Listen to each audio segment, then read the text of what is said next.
जय Jivdani. Beauty with astrology की founder मैं कामिनी खन्ना आप सभी समझदार श्रोताओं के साथ एक बार फिर आप सभी को जानकारी देने आई हूँ इस साल के श्रावण मास की।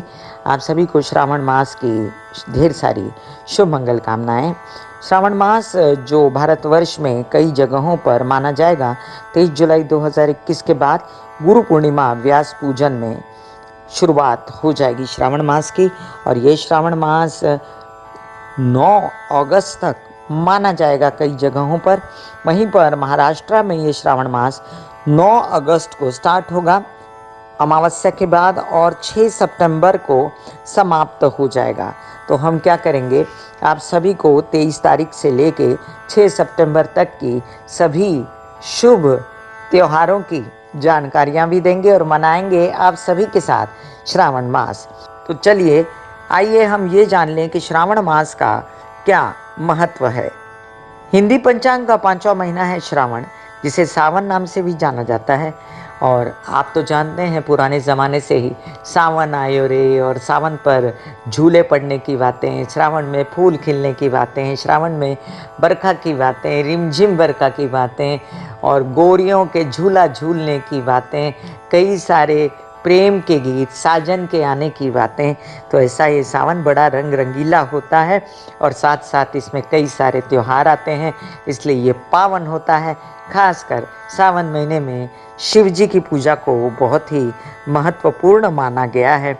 इस माह में भगवान शिव की पूजा आराधना खासकर सोमवार के दिन विशेष भक्ति से की जाती है। और कहते हैं कि श्रावण की पूजा करने से कुंवारी लड़कियों को अच्छा वर मिलता है। इसी माह में शिव भक्त कांवड़ की यात्रा भी आयोजित करते हैं। पंचांग के अनुसार आषाढ़ माह के बाद श्रावण माह की शुरुआत होती है। श्रावण माह में अब पूरे भारतवर्ष में अलग अलग त्योहार पड़ने वाले हैं। तो इन त्योहारों की जानकारी अगर हम आपसे शेयर करें तो त्यौहार तो सभी जगह एक जैसे माने जाएंगे, लेकिन हम शुरुआत करते हैं 23 तारीख से। 23 तारीख को गुरु पूनम है, व्यास पूजन है। अपने अपने श्रद्धा के अनुसार गुरु पूर्णिमा की पूजा की जाएगी अपने अपने गुरुओं के साथ। इसके साथ ही चातुर्मासारंभ को भी माना जाएगा। चातुर्मास में भगवान श्री हरि शयन करते हैं। देवशयनी आषाढ़ी एकादशी की जानकारी मैं आपको दे चुकी हूँ। और हरि के शयन के साथ सभी यज्ञोपवीत, शुभ संस्कार, मुंडन संस्कार, शादियाँ, ब्याह, ये सब शुभ कर्म नहीं होते। हालांकि बहुत ही शुभ है सावन का महीना। ऐसी भ्रांति शायद इसलिए भी होगी क्योंकि तेज बरखा आती है और जो सूर्य की और चंद्र की जो अग्नि होती है वो धीमी हो जाती है, तो उसके वजह से लोग लेजी हो जाते होंगे और लोगों को मुश्किलें आती होंगी इस माह में खुद का जीवन यापन करने के लिए। सावन माह का हिंदू धर्म में विशेष महत्व है। इस माह में पूजा से समस्त पापों का नाश हो जाता है और मृत्यु के बाद मोक्ष की प्राप्ति होती है, ऐसा कहा गया है। अब हम अगर सावन मास की त्योहारों के विषय में जानें तो 23 तारीख से गुरु पूनम, व्यास पूजन, 24 तारीख को पूर्णमासी सुबह 8:06 तक। इसके बाद जया पार्वती व्रत 26 तारीख को इसकी समाप्ति हो जाएगी। 27 तारीख को अंगारकी संकष्टी चतुर्थी है और इस दिन चंद्रोदय रात्रि 9:59 पर होगा। मासिक कालाष्टमी है 31 तारीख को। इस महीने की कालाष्टमी की विशेष रूप से पूजा अर्चना होगी। इसी तरह कामिका एकादशी आएगी 4 अगस्त के दिन। ये सावन मास के कृष्ण पक्ष की एकादशी है। भगवान विष्णु का व्रत इस दिन रखा जाता है। 5 तारीख को प्रदोष है, मासिक प्रदोष। मासिक प्रदोष का व्रत रखते हैं अपने बच्चों की भलाई के लिए। और 6 तारीख को है मासिक शिवरात्रि। मासिक शिवरात्रि हर माह के कृष्ण पक्ष की चतुर्दशी तिथि को मनाई जाती है, लेकिन सावन की मासिक शिवरात्रि का विशेष महत्व है क्योंकि ये पूरा महीना ही भगवान शिव की पूजा को समर्पित है। सावन मास की जो अमावस्या है वो 8 अगस्त को रविवार के दिन लगने वाली है और ये अमावस्या जो है ये ख़त्म हो जाएगी उसी दिन शाम 7:19 पर, क्योंकि ये 7 तारीख को शुरू हो चुकी होगी। 9 तारीख को श्रावण मासारंभ महाराष्ट्र में भी हो जाएगा और पूजा अर्चनाएं शुरू हो जाएंगी। महाराष्ट्र में मंगला गौरी व्रत मनाया जाएगा मंगलवार के दिन, जो श्रावण में मनाया जाता है। 11 तारीख को मधुश्रवा हरियाली तीज है। बुधवार के इस दिन सुहागिन महिलाएं अपने पति के स्वास्थ्य और दीर्घ आयु के लिए व्रत रखती हैं। इस दिन शिव पार्वती का पूजन भी होता है। इसके बाद हम बात करें तो 13 अगस्त को नाग पंचमी है, श्री महालक्ष्मी स्थापना है, पूजन है। ये अब किस प्रकार से ये महालक्ष्मी स्थापना पूजन कह रहे हैं, ये मेरी समझ के बाहर है, लेकिन नाग पंचमी के विषय में मैं आपको ये बता सकती हूँ कि इस दिन मिट्टी के नागों की और सर्पों की आप पूजा करें। किसी जीवंत नाग को तंग मत करें। शिव जी के ऊपर, जो शिवलिंग के ऊपर जो नाग बनाया गया है, उसकी पूजा अर्चना और आराधना करें तो वो ज़्यादा अच्छा रहेगा। 14 तारीख को शीतला सप्तमी मनाई जाएगी और अश्वत्थ मारुति पूजन। 15 तारीख को हम सबका प्यारा हमारा स्वतंत्र दिन। भारत माता की जय। सभी को इस दिन की ढेर सारी शुभ मंगल कामनाएं। 16 अगस्त को दुर्गाष्टमी है, मासिक दुर्गाष्टमी, जो बड़ी धूमधाम से मनाई जाएगी। दुर्गा माँ की पूजा अर्चना इस दिन की जाएगी। 17 तारीख को फिर कलश दशमी है। मंगला गौरी व्रत है, जो कि सावन में बार बार मंगलवार के दिन मंगला गौरी व्रत का पूजन किया जाता है और गौरी माँ की पूजा की जाती है। 18 तारीख को पुत्रदा एकादशी है। बुधवार के दिन सावन के शुक्ल पक्ष की एकादशी है। पुत्र की लंबी आयु और स्वास्थ्य के लिए ये व्रत रखा जाता है। इसके बाद अगर हम देखें तो प्रदोष आता है 20 अगस्त को।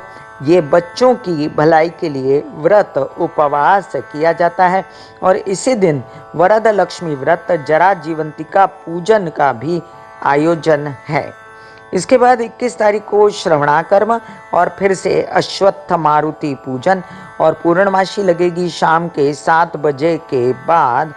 और दूसरे दिन आप सभी का प्यारा त्योहार रक्षाबंधन शुरू हो जाएगा। नारियल पूर्णिमा कहते हैं इसे महाराष्ट्र में, और ऑल ओवर इंडिया रक्षाबंधन का ये त्योहार मनाया जाएगा। पूर्णिमा इस दिन शाम 5:31 तक रहेगी, तो आप उससे पहले रक्षाबंधन का ये त्योहार मना सकते हैं। इसके बाद हम बात करें तो पहला सावन महाराष्ट्रियन लोगों के लिए आएगा, जो कि ये 23 तारीख को पड़ेगा और इस दिन शिव जी को मूंग चढ़ाया जाएगा मुट्ठी भर के। 24 तारीख को मंगला गौरी व्रत है फिर से। 25 तारीख को संकष्टी चतुर्थी है, चंद्रोदय है रात्रि 9:06 पर। 26 तारीख को बृहस्पति पूजन है और 27 तारीख को जरा जीवंतिका पूजन है। 30 तारीख को कालाष्टमी है, श्री कृष्ण जयंती उपवास है। बोल बांके बिहारी लाल की जय। गोपाल काला की मैं कामिनी खन्ना आपको बधाई दूंगी 31 तारीख को। और 30 तारीख को खूब सारा कृष्ण जन्मोत्सव का उत्सव होगा वैष्णव संप्रदाय का, और गोपाल काला को दही हंडी का बहुत बड़ा त्योहार महाराष्ट्र में मनाया जाता है, जहां पर मतवाले चढ़ चढ़ के एक दूसरे के ऊपर एक ब्रिज बनाते हैं और दही हंडी तोड़ते हैं। इसी दिन फिर से मंगला गौरी व्रत है। 2 तारीख को बृहस्पति पूजन होगा। 3 तारीख को अजा एकादशी, जरा जीवंतिका पूजन होगा। और आप सभी जान लें कि 4 तारीख को शनि प्रदोष है। शनि प्रदोष के दिन शनि महाराज की इस दिन विशेष पूजा की जाती है और इसी दिन अश्वत्थ मारुति पूजन शनिवार के दिन किया जाएगा। 5 तारीख को शिवरात्रि है, मासिक शिवरात्रि, आदित्य पूजन है, तो संडे भी है, तो रविवार को सूर्य भगवान का पूजन करना बहुत ही उत्तम रहेगा। 6 तारीख को समाप्त हो जाएगी सावन की ये लीला और फिर दूसरा महीना लगेगा। दर्श पिठौरी अमावस्या है इस दिन और शिव जी को चढ़ेगा इस दिन सत्तू। 9 अगस्त को शिव जी को चढ़ेगा चावल मुट्ठी भर के महाराष्ट्र में, जो कि शिव पूजा में शामिल है। और मैं आपको बता दूं कि इसके बाद 16 अगस्त को शिवामूठ चढ़ेगी तिल की, तो तिल 1 मुट्ठी चढ़ेगा भगवान शिव को। 23 तारीख को शिव जी को चढ़ेंगे मूंग, और जैसा कि आप जानते हैं फिर से जौ चढ़ेंगे शिव जी को 30 अगस्त के दिन। तो ऐसे होंगे ये श्रावण के 4 सोमवार। याद रहे, श्रावण का आखिरी जो सोमवार है वो अमावस्या में परिवर्तित हो रहा है, तो उस दिन शिव जी की पूजा कोई भी अनाज से नहीं होगी, लेकिन आप शिव जी की पूजा अर्चन कर सकते हैं। शिव जी की पूजा कैसे की जाती है श्रावण में, ये मैं पहले भी बता चुकी हूँ अपने दूसरे चैनल पर, लेकिन आपको मैं अभी यहाँ पर समझा देती हूँ। पहले आप जल चढ़ाएंगे सादा, फिर आप कच्ची लस्सी चढ़ाएंगे, फिर जल चढ़ाएंगे, फिर आप चढ़ाएंगे शिवलिंग पर गंगा जल। उसके बाद किसी साफ कपड़े से शिवलिंग पोंछ लेंगे, चंदन मस्तक पर लगाएंगे शिव जी के, और साथ में चावल भी लगाएंगे। फिर आप सफ़ेद फूल अर्पण कर सकते हैं शिव जी पर, और 7 अनाज अर्पण कर सकते हैं। इसके बाद आप अर्पण कर सकते हैं कुमकुम, जो कि कभी कभी वर्जित भी माना गया है, हल्दी, जो कि कभी कभी वर्जित भी मानी गई है। इसके साथ आप अर्पित कर सकते हैं शिव जी को सफ़ेद वस्त्र के साथ एक भोग में केला और नारियल और कपूर से आप आरती कर सकते हैं शिव जी की। यहाँ पर एक बहुत ही विशेष चीज़ है जो कि भगवान को बेहद पसंद है, वो है बेल पत्र। तो बेल पत्र चढ़ाया जाता है 108 या 5 या 11, 21, 51 इन सब की संख्या में। कई लोग लाखों के संख्या में भी चढ़ाते हैं, वो उनकी श्रद्धा है। जितना हो सके, जितना खुद को कष्ट ना हो, उतना ही बेलपत्र चढ़ाएं। बेलपत्र पे लोग श्री राम चंदन से लिखकर भी चढ़ाते हैं।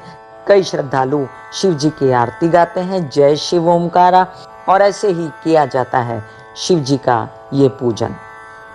तो हमने देखा शिव जी की पूजा के साथ साथ शिव जी के पीछे जो गौरा माँ होती है, जो गौरी माँ होती है, उनको भी सिंदूर चढ़ाते हैं, सावन में श्रृंगार करते हैं पूरा। जो इच्छुक होती हैं लड़कियां छोटी, जो कुंवारी कन्याएं जिनको वर प्राप्ति के लिए जल्दी होती है या चाहती हैं कि बहुत ही अच्छा वर प्राप्त हो, तो वो शिव जी के साथ साथ गौरी माँ की भी आराधना करती हैं। तो मैं कामिनी खन्ना बता रही थी श्रावण मास का महत्व, शिव जी की पूजा अर्चना। आप सबको ये श्रावण मास बहुत शुभ जाए।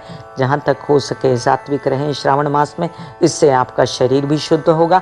हमारे धर्म में ऐसे सब त्योहार इसलिए भी मनाए जाते हैं कि घर में उत्सव के आने से खुशी भी आती है, आपसी प्रेम बढ़ता है।